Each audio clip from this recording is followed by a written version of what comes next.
Alright, what's up guys? Welcome to a new video. So today what I'm going to be doing is a Fire Emblem 6 Ranked Run. So it's not randomized or anything like that, it's just straight up just the regular base game, but randomized. But ranked. Man, I'm off my game. So, the Ranked Run is something that it's in a few Fire Emblem games, Fire Emblem 4 through 7. And the rankings vary from game to game. I know Fire Emblem 6 has a total of 6 rankings, but I can't remember what the 6th one is. But the ones I can remember are the Tactics rank, which is based off of your turn count, your experience gain, your power ranking, which is your total levels, your funds ranking, which is the total amount that your army is worth, and your survival ranking. So I'll explain a little bit of each. So for turns, it's of course how many turns you take in the game. I've factored in that if you were to do no guidance chapters, then you would have about 26 to 27 turns for each chapter. Of course, counting all the guidance chapters and then the chapters that follow, if you get all of them, it makes it shorter. But we have to beat the game in 630 turns or less to get the highest ranking. For experience, in order to get the highest ranking, you have to gain 50,100 experience, which is the equivalent of 501 level ups. For the power ranking, your total army power needs to be at least 1001 for it to be to get the highest ranking. For survival, seems obvious, no deaths. And for the funds ranking, you need to have, I believe it's 84,000 in order to get the highest ranking. I could be wrong about the funds ranking, and I will definitely check it and put it in the description for what it is, along with the final ranking that I can't remember. So yeah, this isn't going to be like a how to play or the best strategy for the game, nor will I be going through the story. It's just going to be me attempting a ranked run, and I'll give my opinions on the characters and all of that jazz. So starting off here, we have Roy. So Roy is often considered to be the weakest lord, and by base stats alone and promotion time and considered, he basically is. However, Roy does have his own merits, as once he's leveled up speed 1 point, he doubles the Brigans in the first chapter, and his growth rates aren't bad, focusing more on skill and luck than anything else, but still having pretty decent strength and speed, especially for his game. He is, however, a sword-locked, non-mounted unit and can't promote until the very end of the game, and has very little usage of his his legendary weapon. However, it is pretty much the most busted weapon in the game. I would give him a 2 out of 5 star ranking, which I got that whole ranking system from Mangs, by the way. Simply because he's sword-locked, but because he does have decent potential through the early stages of the game, I find him to be good. He also has his own rapier, which is effective against cavalry and knights. This does exclude the bow-using cavalry, however. So next up is Marcus. So Marcus is actually not that bad either. His bases seem pretty decent, but his growth, he won't be able to grow very much. So he's definitely going to be helpful during the early stage of the game, and I would definitely give him a 4 out of 5 star ranking, simply because of just how good and useful he can be in the early game. Alright, next up we have Alan, who I'm going to give him, he also gets a 4 out of 5 star ranking. He's one of the best units in the game, having really good strength, and also having decent speed. It's not the best, but it's still far from the worst. He also has a pretty decent defense as well. Alright, next up we have Boris, who is easily a 1 out of 5 star unit. He can end up being decent if trained, but because of just how poor he will perform in the early game, and how low his speed is, he can get doubled pretty easily, and since it's a lot of axe users, it's definitely not something to be, having him with. However, he does have pretty good bases and a very high con, so if you do choose to use him, he can end up doing pretty well, but don't expect too many great things from him. Wolt. If he just had two more points in pretty much every base, maybe except for resistance, he'd be so much better. But he's just so bad. His speed is too low, his strength is too low, he's very inaccurate. He's easily a 1 out of 5 star unit. The only reason why I say Boars is any better is because Boars does have some merit to him with his good bases, whereas Wolt does not. Again, if trained, he can be pretty good, but training him is very, very hard. He's very good for chipping, however, in the early game. Right, here we have Lance. Lance is a 4 out of 5 star unit tied with Alan, again being one of the better units in the game, having really good skill and speed, and also decent strength despite it being lower than Alan's. He focuses on lances, and I believe so does Alan. Yep, they both focus on the lances as their main use of attack. So yep, that's all of the units that we have. So we have a pretty decent squadron, just having 2 pretty shitty units. So this map can easily be like LTC'd into being cheesed, but I don't feel like doing too much of that. So the main thing I'm going to be doing is just trying to feed experience to some units, but while also doing it fairly quickly, as Wolt wants to get some experience, and pretty much everybody in the army does. So let me set up my options real quick. Let's make that on max. Auto cursor off with this window color. So as you can see, he only has 81 accuracy against these axe users, and only does 8 damage. Can't even 2-shot them. However, it does leave him low enough for... Actually, Alan can't even get the kill.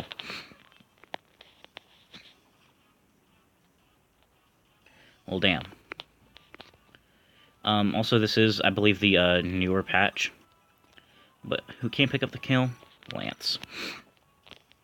I'm pretty much going to be forced to use every unit to some degree, and have to bring some units into chapters that I, under normal circumstances, probably would not bring them into. But it's just what I'm going to have to do in order for this to work. And because we don't want to waste any of the rape here, we will trade over Marcus's Iron Sword to Roy. I do not mean to trade the Silver Lance. And Boars is just going to have to hang back. So this is, like I said, the newer patch, so some of the names will be updated, thankfully. Also, I have noticed that with Alan and Lance, they can actually easily take out the bandits, which seems to be a consistent thing. But yeah, Roy doubles them if he gains 1 point of speed, and he actually one-rounds them if he gets also a 1 point of strength. So, Wolt can't pick up the kill, sadly. However, he does leave him to be very, very weak. Which is still good. And we'll have Alan attack here for the kill. And we'll leave Lance there. Roy's again just going to get some more damage. Thankfully, Roy's actually been dodging pretty well. For like my personal opinion on these characters, I figure I might as well give them. My favorite of these 6 is definitely Lance, because, like I said, I really like fast characters, and Lance is definitely a fast character. If a second place would probably be Alan, and then probably Roy. And the rest are just kind of meh personality-wise, or not personality-wise, but just my personal opinion of them. I just meh, but it doesn't make them bad. Well, I mean, it's not my opinion that makes Wolt and Boars bad. That's kind of a fact, but whatever, I digress. So if any unit does die that you have recruited in your army, then it will count against you. But if you haven't recruited them, then it doesn't count against you, which is definitely a saving grace. Okay, so Marcus is going to get the village for us. That's another thing that Marcus is very good at doing, because he has a little bit more movement than the other Cavaliers since he's promoted.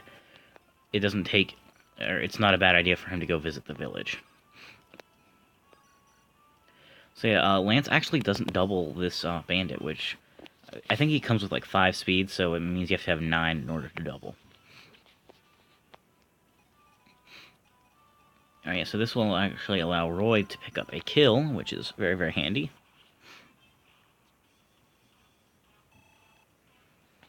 And he only needs 20 more experience in order to level up. Let's just see how much damage the bandit deals. I think he can kill. Yeah, he deals 6. We're not gonna tangle with that. Let's see, so 1, 2, 3, 4, 5. Yeah, so... Oh shit, no, I miscounted. Fuck.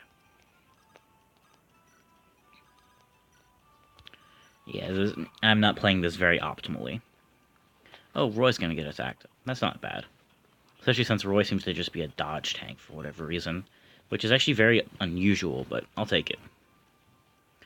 See, Lance, I was gonna say he's gonna take some abuse, but he's actually not. He's handling this very, very well.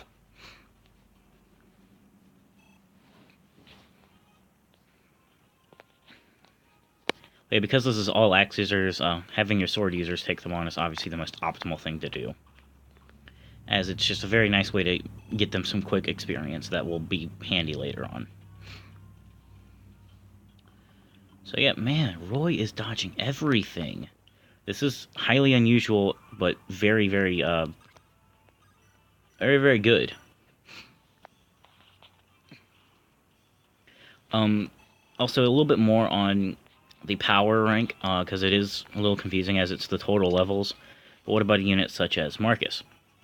Well, basically, for all promoted units, you add 20 to their level. So Marcus counts for 21. So what we have right now, if we were to count it up, Roy gives us 2. Then we have 21 from Marcus, so that makes 23, 24, 25, 26, 27. And that's our total power rank so far. And as I said, it needs to exceed... It needs to manage to exceed over 1,000. So we deal 7 damage, which means can we deal 11? Yes. If we hit. Which thankfully we do. That was actually a bit of a, not a gamble, but just a bit of a risk. And so this is also a bit of a risk with only 83 hit.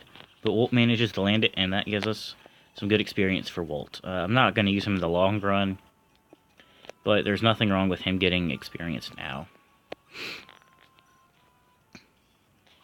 So Lance is also going to probably pick up the kill from that fighter over there, which is perfectly fine, as I do plan on investing into Lance. And Marcus is going to come up this way and then turn. Oh, he can attack Roy. That's good. Roy gets to pick up the kill. Also, I didn't even notice what Roy got on his level up. That was dumb of me. Let me take a look. Okay, so I think he got skill and maybe defense. I don't actually know. I'm going to have to check that later. I don't think he can get into the forest right now, so... Oh, he can, but oh well. Okay, so take and release him to the forest, which will drag out this fighter, I think. Yep.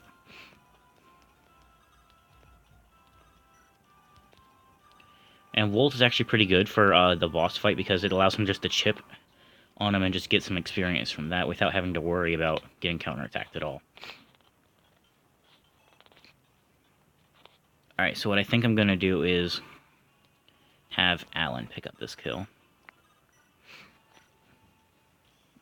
And also, Alan is getting pretty low on hit points, so I might need to heal him up. But I wanted Alan to pick up the kill for a level up. Hit points, skill, speed. Oh, I say he's the strong one, and then he doesn't get strength. Nice.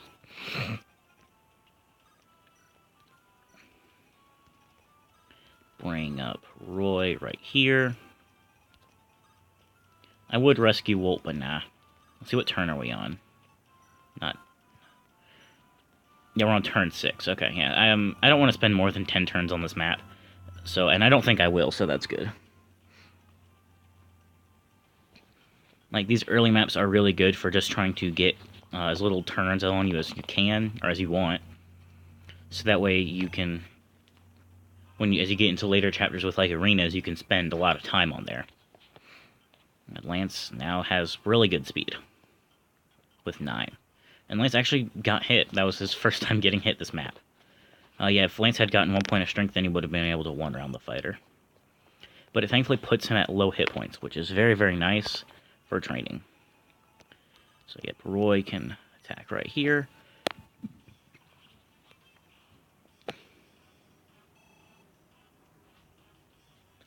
some nice experience. I don't think Lance can kill him. No, he cannot. Which is sad. But Walt can, well, not kill him, but... Or actually, yeah, he does kill him. What am I talking about?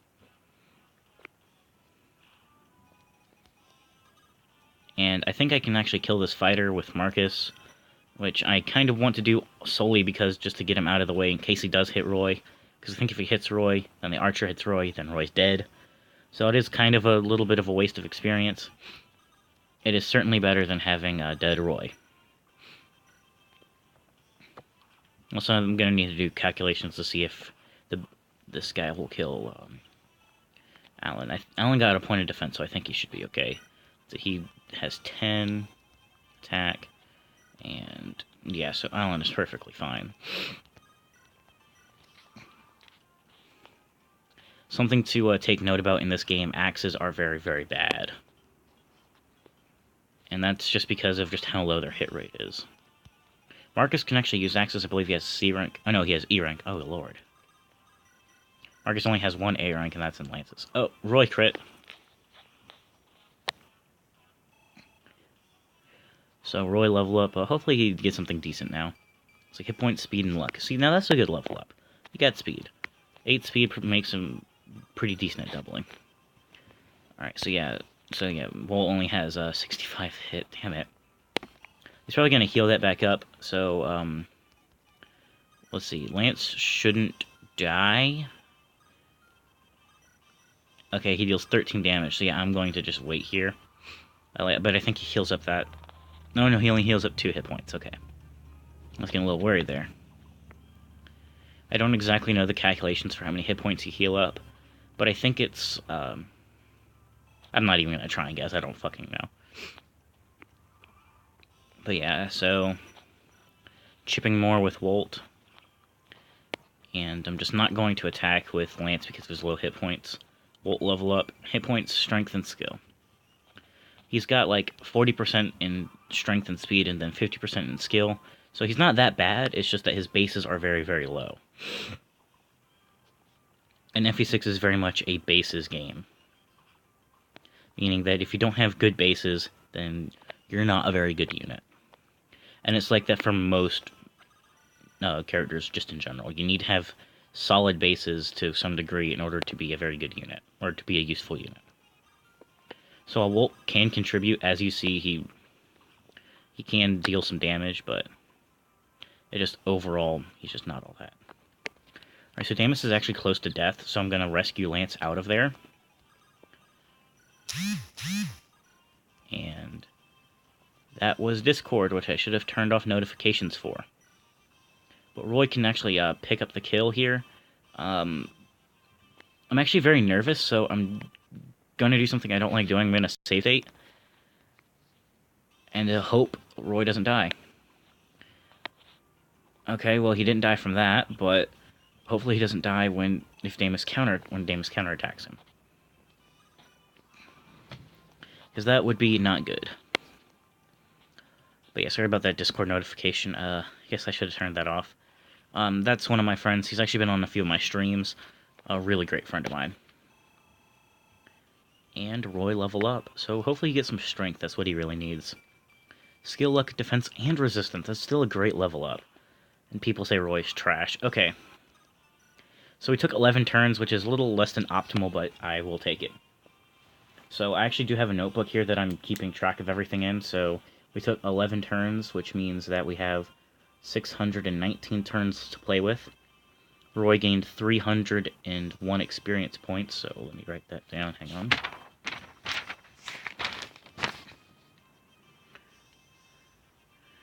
And Marcus gained 3. Alan gained 101. Boris gained nothing. Walt gained 103. Lance gained 153. And that's it. Which brings our total to 661 experience points. Which I will do how much we have left later, but we didn't put too much of a dent in there. And our power rank is 4, 25, 27, 28, 30, 32, 32. So we'll subtract 32 from 1,001, which leaves us with like 969, I believe. And I can fix that later. But yeah, so that's the end of this thing. I'm just gonna seize and skip. So thank you guys so much for watching. I might do some tomorrow, or maybe even later tonight, depending on things.